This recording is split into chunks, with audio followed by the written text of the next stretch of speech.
The message came on a Tuesday. For decades, humans had sent signals into space, hoping for a response. On March 15, 2083, they finally got one. Commander Jun Park stood in the control room of the United Earth Defense Force headquarters, watching as scientists rushed around in excitement. The large screen showed strange symbols that kept changing. "What do we know?" Jun asked, his face serious. At 45, he had spent most of his life protecting Earth. He did not trust easily. Dr. Min, the head scientist, looked up with wide eyes. "It's definitely not from Earth, sir. The signal came from near Jupiter. There's a ship there." Jun crossed his arms. "A ship? You're sure?" "Yes. Our telescopes can see it now. It's huge, maybe 2 kilometers long." Within hours, the alien message was translated. They called themselves the Eldari, a peaceful group of species that traveled the stars. They wanted to meet humans and offer friendship. The world leaders quickly called a meeting. Jun watched from the back of the room as presidents, prime ministers, and kings argued about what to do. "This is humanity's greatest moment," said the European Union president. "We can learn from them, advance our technology by centuries." The Chinese premier nodded. "If they wanted to hurt us, they could have. Their ship is already in our solar system." Only a few voices urged caution. The Russian leader frowned. "We know nothing about them. This could be a trick." In the end, they voted to welcome the aliens. Jun was not surprised, but he was worried. 3 days later, Jun met Hannah Kim, the diplomat chosen to speak with the aliens. She was tall and carried herself with quiet confidence. Her black hair was tied back neatly, and her eyes showed intelligence. "Commander Park," she said, shaking his hand. "I hear you have concerns." Jun nodded. "I'm responsible for Earth's safety, Ms. Kim. These aliens appear from nowhere with amazing technology, and we're just going to trust them." Hannah smiled. "That's why you're coming with me. We need your eyes and experience." The Eldari agreed to meet at a space station orbiting Earth. As Jun and Hannah prepared to leave, the commander made sure his team secretly installed extra weapons on their shuttle. Just in case. The trip to the station took only 2 hours. Jun looked out the window as they approached. The station was old, built 30 years ago, but the Eldari ship docked there made it look like ancient technology. The alien ship was smooth, with no visible engines or weapons, glowing with a soft blue light. "It's beautiful," Hannah whispered. "Beauty can hide danger," Jun replied quietly. Inside the station, they waited in the conference room. Jun noticed his palms were sweating. Humanity's first meeting with aliens. Everything would change after today. The door opened. 3 figures walked in. The Eldari did not look as alien as Jun expected. They were tall and thin with pale blue skin. They had 2 arms, 2 legs, and faces with large eyes that seemed to change color slightly as they moved. They wore simple white clothes with no visible technology. The one in front stepped forward and spoke in perfect English. "I am Ambassador Nilos of the Eldari Confederation. We have watched your world for many years. We are pleased to finally meet you." Hannah stepped forward, smiling. "I am Hannah Kim, representing United Earth. We welcome you and look forward to learning about your people." Nilos's eyes shifted to a warm golden color. "We have much to offer humanity. Technology, medicine, knowledge of the stars. We can help you end disease, hunger, and even aging itself." Jun noticed how smooth the aliens' words were, how practiced. This wasn't their first time meeting a new species. "And what do you want in return?" Jun asked suddenly. Nilos turned to him, eyes now a deeper blue. "Only friendship, Commander Park, and perhaps in time, for humanity to join our peaceful confederation of worlds." Hannah shot Jun a warning look, but he didn't care. Something felt wrong. The Eldari smiled with lips too perfect, too human. "We want only peace, Commander. Isn't that what humans want too?" Jun didn't answer. But in his mind, he thought, asterisk peace comes through strength, not trust asterisk. The first meeting with aliens had begun, and Earth would never be the same. 2 weeks after first contact, Hannah Kim led a small team to the Eldari mothership. The Earth delegation included 5 scientists, 3 politicians, and Colonel Ta Sung, a military advisor Jun had personally selected. Remember why you're here, Jun told Ta before they left. Watch everything. Trust nothing. Ta nodded. He was younger than Jun, only 35, but his eyes showed the same careful thinking. I understand, sir. The shuttle ride to the massive Eldari ship was quiet. Hannah reviewed her notes while Ta looked out the window at the alien vessel. It hung in space like a small moon, beautiful and frightening at the same time. When they docked, Ambassador Nilos was waiting. Welcome to the Harmony, he said, using the ship's translated name. We have much to show you. The inside of the ship amazed everyone. The walls seemed alive, changing colors slightly as they walked past. There was no dirt, no trash, no sign that thousands of aliens lived here. How old is your civilization? Hannah asked as they walked. We have traveled the stars for over 10,000 years, Nilos said. The Eldari Confederation now includes 27 species from different worlds. Ta noticed something odd. They passed many aliens of different types, some like tall insects, others more like fish or birds, but all moved aside respectfully when the blue-skinned Eldari walked by. They entered a large room with a view of Earth through a giant window. The blue planet looked small and fragile from here. Please, sit, Nilos said, pointing to a table with strange fruit and drinks. We will now discuss why we have come to Earth. Hannah sat across from Nilos. We are eager to learn what you offer and how our worlds might work together. Nilos's eyes turned a bright green. We have watched humans for nearly a century. You are remarkable. In just a few hundred years, you went from simple machines to space travel. Thank you, one of the politicians said proudly. But, Nilos continued, you are also dangerous. Your wars, your weapons, your aggression, these concern us greatly. The room grew quiet. Nilos touched the table, and a 3D image of Earth appeared, showing red dots all over it. These are your nuclear weapons, over 12,000 of them, enough to destroy your world many times. Other species we have met had perhaps a dozen such weapons when we found them. Hannah shifted uncomfortably. We have had no major wars for 30 years. Yet you keep building weapons, Nilos said. His voice wasn't angry, just disappointed, like a parent talking to a child. Then he smiled. But we can help you. The Eldari offer this. We will share technology that will end disease, hunger, and pollution on Earth. We will help you build ships to explore the stars. Your people will live twice as long, maybe more. The humans looked at each other excitedly. One of the scientists whispered, "This changes everything." What do you want in return? Tai asked, speaking for the first time. Nilos turned to him. 3 simple things. First, remove all nuclear weapons from Earth. Second, reduce your military forces by 80%. Third, accept Eldari advisors in your governments to help guide your development.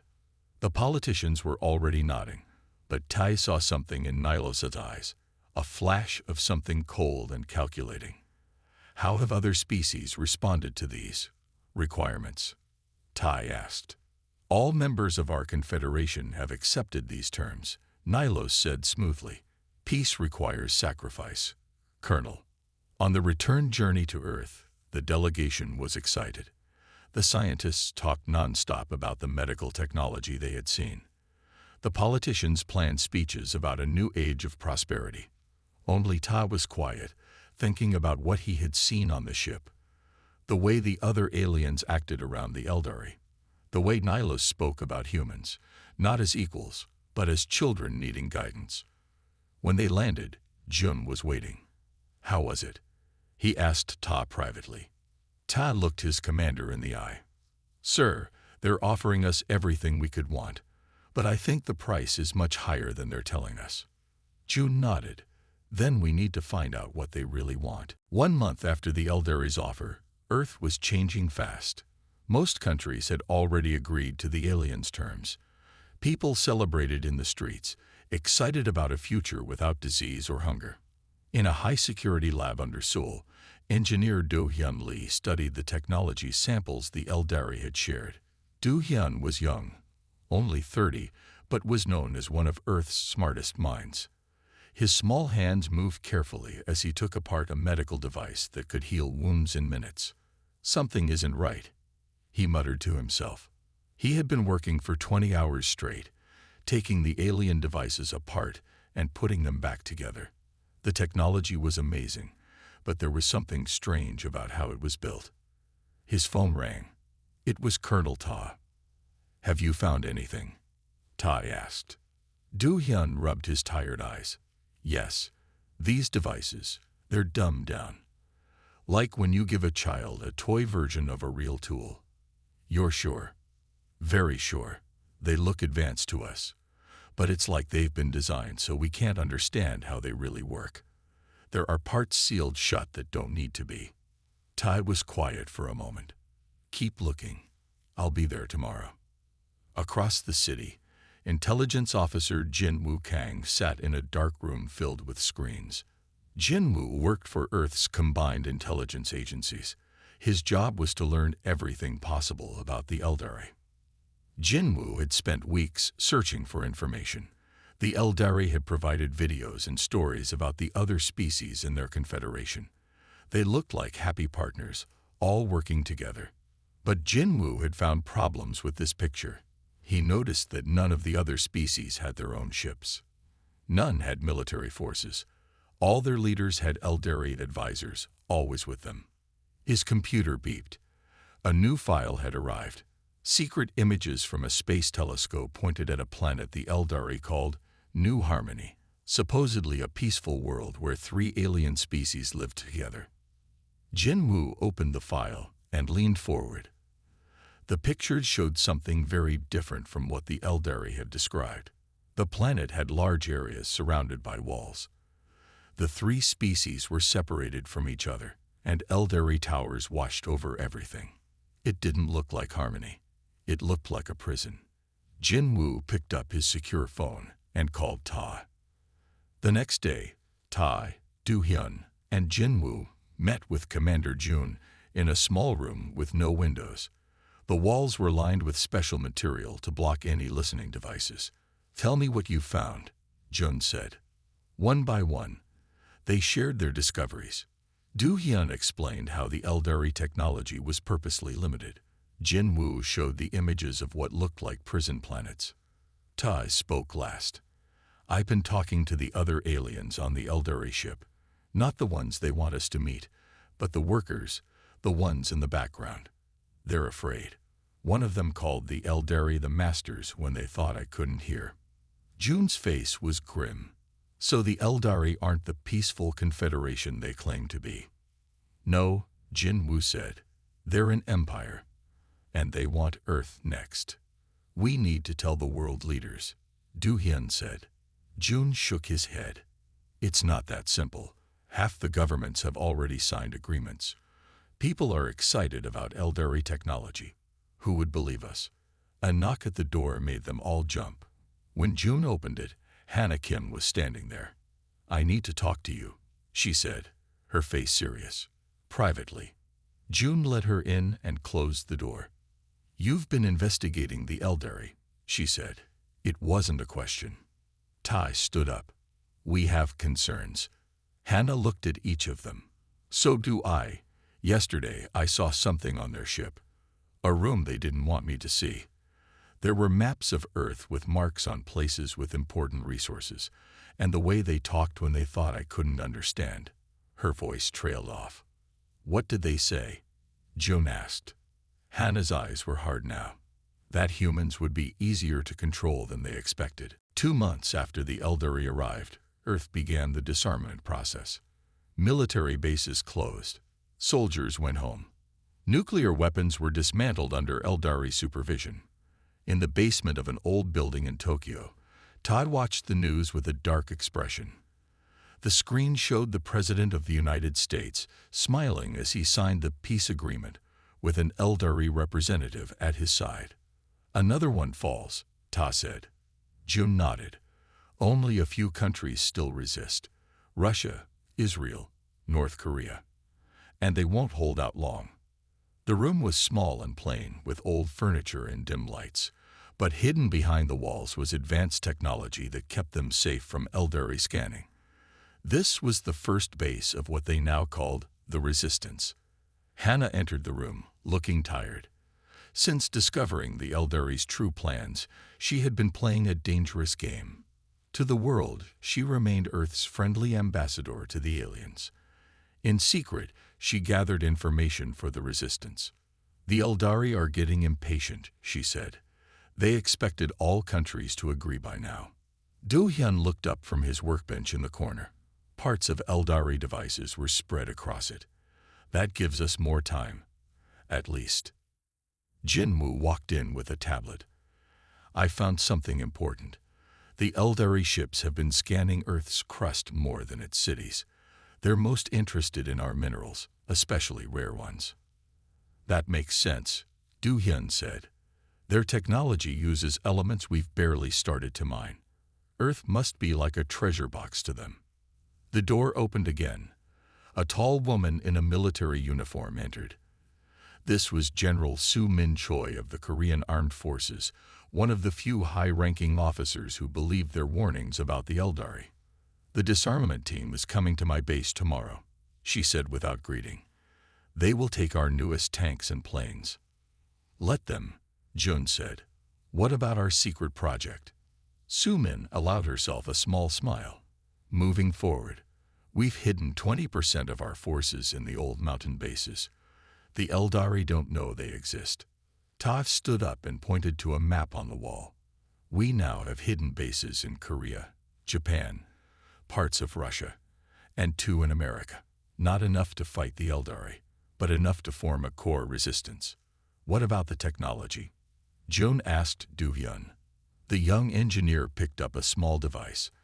"I figured out how their communication system works. They use a neural network. All their technology is connected. It's their strength, but it could also be their weakness." "How?" Hannah asked. "I'm working on a virus that could disrupt their whole system, but I need more time." Jinwoo spoke up. "Time is running out. The Eldari have started building bases on Earth. Big ones." Jun looked at each person in the room. "We need more allies. People in power who can help us prepare without the Eldari noticing." "I might have found one," Hannah said. "The new European Defense Minister, Luis Garcia. He's asked questions about the Eldari that no one else dares to ask." "Can you bring him in?" Jun asked. Hannah nodded. "I'll try." "There's something else," Soo Min said, her voice low. "The Eldari have started taking people." Everyone turned to her. "What do you mean, taking?" Tai asked. "Scientists, engineers, military leaders who resisted the agreements. They're invited to the Eldari ship for special training. Some don't come back. Others return, changed." A cold silence filled the room.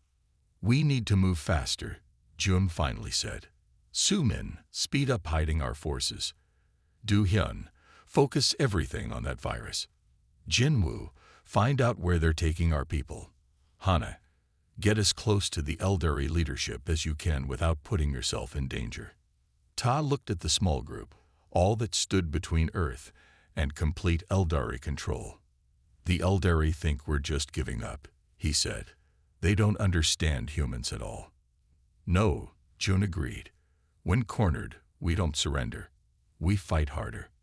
Outside, an Eldari ship passed overhead, its lights scanning the city below. None of them knew if their resistance would be enough, but they had no choice but to try. 6 months after first contact, most of Earth had surrendered to the Eldari's wishes. Military bases stood empty, warships rusted in harbors. Soldiers became farmers or builders.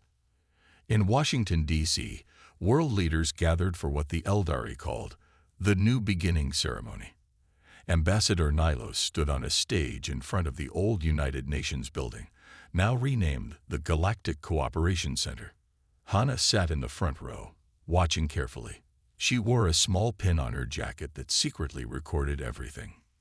"People of Earth," Nilos said, his voice warm and kind. "Today marks the start of a new chapter for humanity. You have shown wisdom by choosing peace over war." The crowd cheered. Millions watched on screens around the world. "Now we move to phase 2 of our partnership," Nilos continued. "To fully join the Eldari Confederation, Earth must become truly peaceful. Today we announce the complete end of human military forces." A murmur spread through the crowd. This was not part of the original agreement. "All remaining soldiers will return to civilian life," Nilos said. "Eldari peacekeepers will protect Earth from now on." The world leaders looked at each other in confusion. The American president stood up. "Ambassador Nilos, we agreed to reduce our forces, not eliminate them completely." Nilos's eyes turned a cold blue. "Plans change. The Eldari Council has decided this is necessary for Earth's development." "And if we disagree?" asked the Russian president. Nilos smiled. "Then you would not be choosing peace." In her hidden base beneath the mountains of Korea, General Soo Min Choi watched the broadcast with Jun and Ta. "This is it," she said. "The mask comes off." Jun nodded. "Activate all resistance cells. It's time." Ta picked up a secure phone. "I'll contact Hannah. She needs to get out of there now." Back in Washington, the meeting had turned tense. Several leaders were arguing with Nilos when the doors opened. 50 Eldari entered, wearing armor for the first time. They carried strange weapons. "This is not a request," Nilos said, his voice now hard. "This is how it will be." The Russian president stood up, angry. "Russia will not surrender its right to self-defense. We..." A flash of blue light hit him in the chest. He fell to the ground, dead. Screams filled the room. Hannah froze in shock. The Eldari had never shown weapons before. Anyone else wished to object? Nilos asked calmly. No one spoke. Hannah slipped away in the confusion, her heart racing. Across Earth, Eldari ships suddenly appeared over major cities. Much larger than before, these were clearly warships.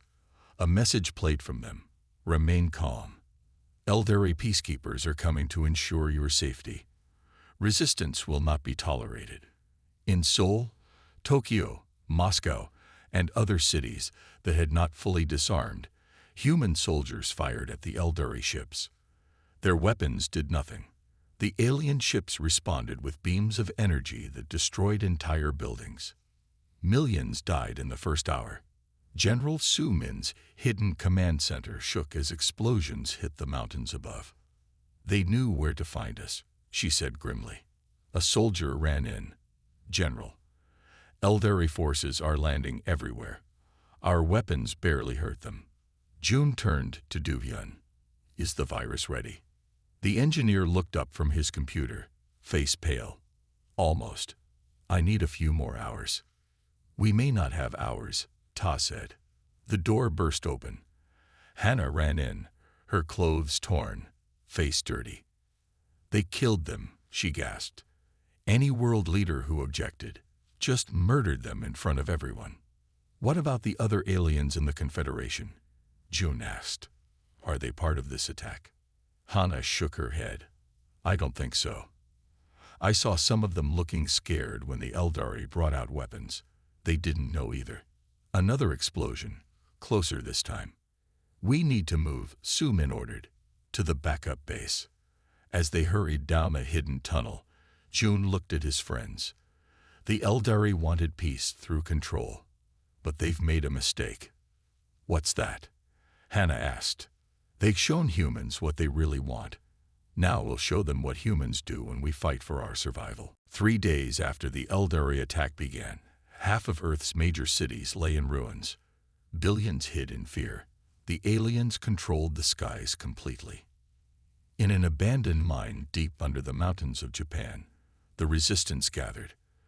Their backup base was crude but safe from Eldari scanners because of the dense minerals in the rocks. Do Hyun had not slept for 2 days. His eyes were red, his hands shook, but he kept working on his computer. Finally, he looked up. "It's done," he said simply. Everyone gathered around him. Jun, Ta, Hana, Jinwoo, and Sumin looked at the screen. "The virus?" Jun asked. Do Hyun nodded. "I've figured out how their technology works. The Eldari use a neural network. All their ships, weapons, and systems are connected. It's what makes them so powerful. But it's also a weakness. How do we use this virus?" Tai asked. "We need to upload it directly to their main command ship," Do Hyun said. "Once inside their system, it will spread and temporarily shut down their weapons." Su Min frowned. "How do we get to their command ship? It's in orbit." Jin Woo stepped forward. "I found something interesting in the data Hana collected. The Eldari have never faced serious military resistance before.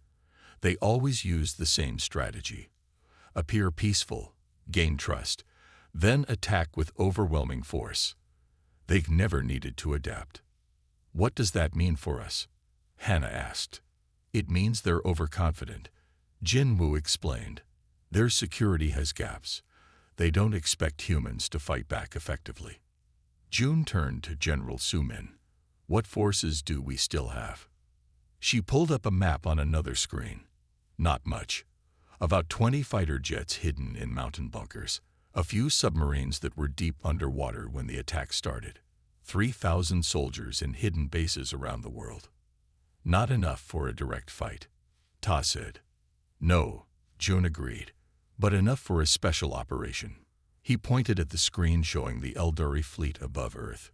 "We need a small team to infiltrate their command ship and upload the virus. Meanwhile, General Sumin's forces will launch a coordinated attack to distract them." "I should go," Ta said. "I've been on their ships before. I know the layout." "I'm going too," Hana said. Everyone looked at her in surprise. She stood straight. "I'm still officially Earth's ambassador. They might let me on board to discuss peace. I can get us access." June nodded slowly. "A good plan. Do Hyun, can you make the virus work on a small device that Ta can carry?" The engineer held up a small black box. "Already done. Just plug it into any Eldari console." Jin Woo brought over a pile of equipment. "I've been working on these communication devices that use old radio waves. The Eldari don't monitor these frequencies." Do Hyun had one more surprise. He pulled a tarp off a table, revealing 5 strange-looking guns. "I took apart their weapons and rebuilt them. These can penetrate Eldari armor. Not many shots, though. The power cells are hard to replicate." Sumin picked one up, testing its weight. "Better than nothing." June looked at his team with pride. In just days, they had done what the Eldari thought impossible, found ways to fight back against superior technology. "The Eldari think humans are weak because we wanted peace," Jun said. "But they don't understand us. Humans have always been best at one thing, adapting to survive." Tai checked his weapons. "When do we go?" "Tomorrow," Jun decided. "General Sumin will coordinate the global attack at exactly 600. All remaining resistance forces will hit Eldari positions simultaneously." "What about civilians?" Hana asked. Jinwoo has activated a hidden emergency broadcast system. People are organizing, fighting back with whatever they have. The Eldari are facing something they never expected, humans who refuse to surrender. Outside, Eldari ships patrolled the night sky, their lights searching for humans to capture or kill. They still believed victory was certain. They were about to learn an important lesson about humanity. At exactly 600, the human counterattack began. Hidden fighter jets screamed into the sky across the globe. Submarines launched missiles at Eldari ships from beneath the oceans. In cities, people attacked alien patrols with whatever weapons they could find. Aboard the main resistance submarine in the Pacific Ocean, Jun watched the battle unfold on screens around him. Phase 1 is working, General Sumin reported. The Eldari are responding to attacks everywhere. Their command ship is moving into position above Tokyo, as we predicted. Jun nodded and pressed a button on his radio. Hana, the enemy is in position. Begin your mission. High above Japan, a small human shuttle raced toward the massive Eldari command ship. The shuttle looked damaged, with smoke coming from one engine. Inside, Ta piloted while Hana sat beside him. 3 Special Forces soldiers sat in the back, checking their weapons. They're hailing us, Hana said, looking at the communication screen. Just as we planned, Tai replied. You're on. Hana activated the video link. An Eldari officer appeared on screen. This is Ambassador Hana Kim, she said, her voice shaking with fake fear. Our city was attacked. We're seeking safety. Please let us dock. The Eldari looked suspicious. Why come to us? Ambassador Nilos promised me protection. Hana said, please, we're damaged. We won't survive much longer. After a moment, the Eldari nodded. Proceed to docking bay 7. You will be met by guards. Tel guided the shuttle toward the Eldari ship. They bought it, he whispered. Remember, we need to reach the central computer core. Du Hyun's map shows it's 3 levels down from the main hall. The shuttle docked with a loud clang. As the doors opened, 10 Eldari guards waited with weapons ready. Ambassador, one said coldly, you will come with us. Hana stepped forward, hands raised. Thank you for your help. Suddenly, smoke filled the docking bay. The 3 human soldiers had thrown special grenades that Du Hyun had made. In the confusion, Tai and his team fired their modified weapons. Blue energy hit the Eldari, sending them to the ground. One managed to hit an alarm before falling. Move, Tai ordered. We have 10 minutes at most. They ran through the ship's corridors, following the memorized map. Twice they encountered Eldari guards and had to fight their way through. Meanwhile, across Earth, the battle raged. Human forces were outnumbered and outgunned, but they fought with desperate courage. Their only goal was to keep the Eldari distracted long enough for Ta's mission to succeed. In Seoul, people used construction equipment to bring down an Eldari patrol ship. In Moscow, soldiers fired old rocket launchers at alien positions. In New York, people drove trucks filled with explosives into Eldari walking machines. Back on the command ship, Ta's team reached a large door marked with Eldari symbols. This is it, Ta said. The computer core. The door was locked. One of the soldiers placed explosives around the edges. They took cover as the door blew open. Inside, 3 Eldari technicians looked up in shock. Ta's team quickly subdued them. Watch the door, Tai ordered the soldiers. He turned to Hana. Find a console to plug in the virus. Hana ran to a control panel and inserted Du Hyun's black box. Lights on the device began to blink. How long will this take? She asked. Du Hyun said 3 minutes to upload, then another 2 minutes to spread through their network, Tai replied, keeping his weapon aimed at the door. Suddenly, alarms blared throughout the ship. A voice spoke in the Eldari language. They know we're here, one soldier reported. Hold them off, Tai ordered. We just need 5 more minutes. The soldiers took positions at the door as footsteps approached. Hana watched the progress bar on the black box slowly filling. 3 minutes left, she said. Weapons fire erupted at the door. One of their soldiers fell. The other 2 kept firing, keeping the Eldari back. 2 minutes, Hana counted. Across Earth, the human forces were failing. The Eldari weapons were too powerful. But they kept fighting, buying precious time with their lives. 1 minute, Hana whispered. More Eldari appeared at the door. The last 2 human soldiers fell. Now only Ta stood between the aliens and the virus. 30 seconds, Hana said. Ta fired his weapon until it died. Then he pulled out a knife. Complete, Hana finally said. Throughout the ship, Lights flickered. Weapons stopped working. Systems failed. The Eldari counterattack had begun. All across the Eldari command ship, systems failed. Lights flickered and weapons shut down. Eldari soldiers looked at their dead equipment in confusion. Ty helped Hannah to her feet. The virus worked. Let's move. They stepped over the fallen Eldari at the door. The aliens weren't dead, just stunned when their armor systems failed. Where do we go now? Hannah asked. Ty checked the small map Do-hyun had given him. The bridge. We need to find Nylos. Through the ship's communication system, they could hear chaos. The virus had spread to all Eldari ships. On Earth, human forces were suddenly winning battles as alien weapons stopped working. Ty and Hannah ran through empty corridors. Most Eldari were trying to fix their systems or fighting off humans who were now boarding their defenseless ships. They'd reached the bridge doors, which stood half open. Inside, Ambassador Nylos and several high-ranking Eldari worked frantically at control panels. Nothing works, one alien said. The human virus has infected everything. Nylos slammed his fist down. How is this possible? They're primitives. Ta stepped into the room, weapon raised. Not as primitive as you thought. The Eldari turned in shock.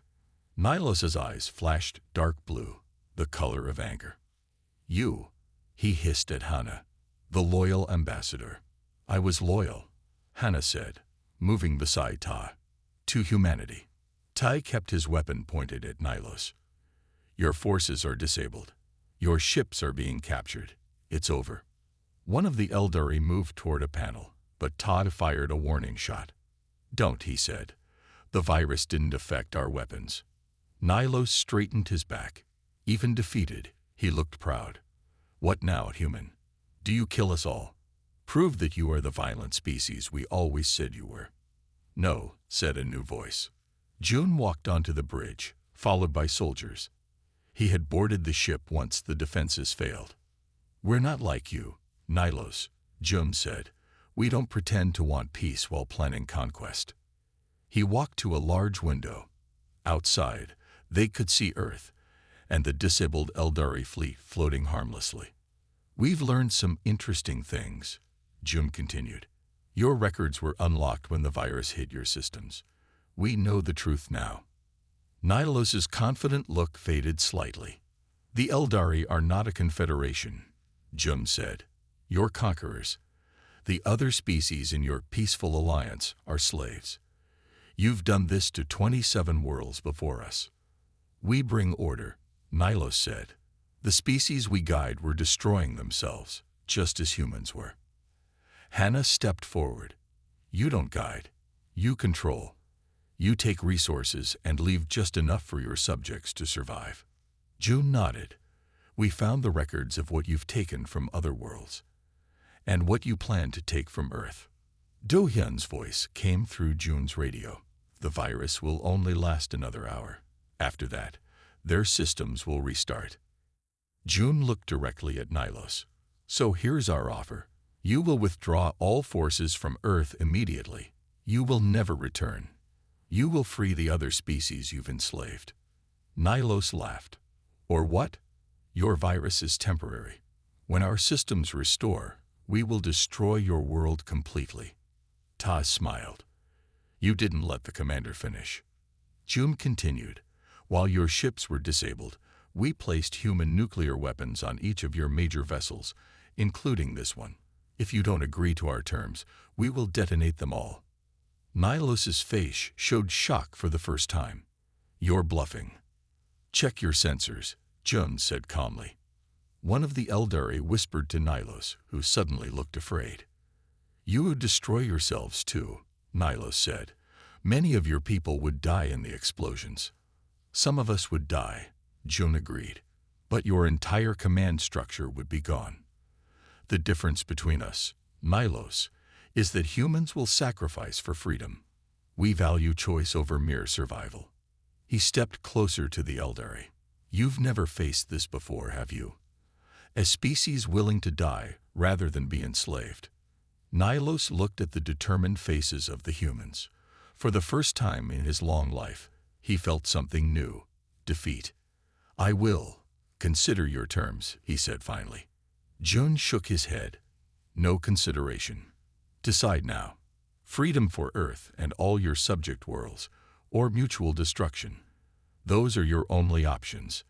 The future of Earth hung in the balance of Nilos's answer. 6 months after the confrontation on the Eldari command ship, Earth was rebuilding. Hannah stood at the window of the new Galactic Council chamber, watching ships come and go. But these weren't Eldari ships. These belonged to humans, and the many species now freed from Eldari control. "Still hard to believe," Ta said, joining her at the window. He wore a formal uniform now, with stars showing his new rank. "That we won?" Hannah asked. "That Nilos actually kept his word," Tai replied. After Jun's ultimatum, Nilos had agreed to withdraw all Eldari forces from Earth. Within days, the alien ships were gone. But the humans didn't stop there. Using captured Eldari vessels, and the knowledge they had taken from the command ship's computers, Earth forces had gone to the worlds controlled by the Eldari. One by one, they helped free the subjugated species. The door opened, and Jun walked in. He looked tired but satisfied. "The Volar representatives have arrived," he said. "The council meeting will start soon." The Volar were one of the species that had been under Eldari control the longest, nearly 500 years. They looked like tall, thin humans with silver skin and large eyes. Hannah straightened her formal clothes.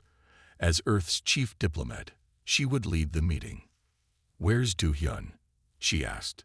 "In his lab, as usual," Jun said with a smile. "He's working with scientists from 6 different worlds now. They're making amazing progress combining technologies." The 3 friends walked together to the council chamber. There, representatives from 28 species sat around a large table. Humans were the newest members, but they had called this meeting. Hannah took her place at the head of the table. 6 months ago, she had been afraid for Earth's survival. Now she was helping shape the future of many worlds. "I call this council to order," she said. The room quieted. At the back of the room, Jinwoo sat with his intelligence team, monitoring communications. General Sumin stood near a group of military officers from different species, discussing defense plans. "Today we vote on the new Galactic Charter," Hannah continued. "This agreement will bind our worlds together not in conquest, but in true cooperation." One of the representatives, a bird-like alien named Crete, stood up. "We are grateful to humans for our freedom. But some of us are concerned. You have taken control of much Eldari technology. Your military now patrols our systems. Have we simply traded one master for another?" The room grew quiet. It was a fair question. Humans had gone from nearly conquered to powerful in just months. Hannah looked at Jun, who nodded for her to answer honestly. "Your concern is valid," she said. "Power can corrupt any species. That's why this charter is so important. It limits the military presence any world can have in another system. It creates checks and balances, and it gives each world one equal vote in this council." She looked around the table. "Humans didn't want the power we now have. We wanted peace, just like you. But the Eldari taught us an important lesson. True peace comes through strength and mutual respect, not submission." Crete considered her words, then nodded slowly. The vote was taken. The charter passed unanimously. Later, Hannah, Jun, Tai, Do-hyun, Jinwoo, and Sumin gathered in a small room to celebrate. "To Earth," Jun said, raising a glass. "And to the new confederation," Hannah added. Do-hyun looked thoughtful. "The Eldari still exist, you know. They've pulled back to their home systems, but they're rebuilding." "Let them," Ta said. "If they come in peace next time, we'll welcome them. If they come for conquest again." Sumin finished his thought. "They'll find us ready." Jun looked out the window at the stars. "The Eldari thought humans were weak because we wanted peace. They never understood that seeking peace and being unwilling to fight are not the same thing." Hannah smiled. "They wanted peace through control. We chose power to protect freedom. And that, Jin Wu said, is the most human choice of all. Far away, in what remained of the Eldari Empire, Nilos looked at reports of human expansion with concern. They had freed every world under Eldari control. They had built a new alliance based on mutual defense and respect. The Eldari had offered humans peace through submission. Humans had chosen power through cooperation instead. And the galaxy would never be the same. End.